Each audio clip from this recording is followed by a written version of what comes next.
Hindi ko lalaki para nila.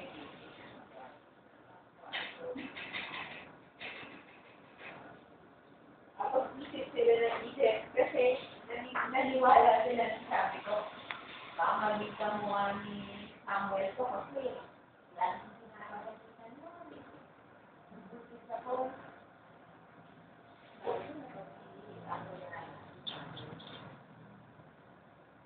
Teacher, pag-iin niya ako, gusto mo nga yung sabi.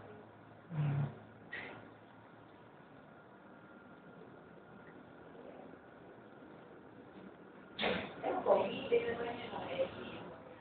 Oo, okay. Yung laging pinili niya noon. Hindi ka alam mo, doon ako lang ako dyan na nagawa na ako ng isang kaya. Ano yung mabait siya? Totally mabait siya, pero ano siya? Eh bakit lang pinatulan niya? Hindi ko malaki. Dalawang piraso.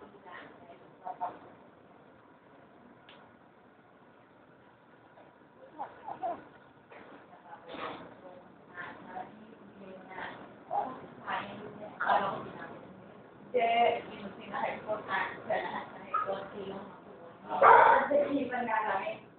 Labot na ang labot niya, malunan lang. At least alam, biniki niya lang ako. At least natikwan niya na yung totoong gatas ng mama niya, hindi yung nagandulayan niya.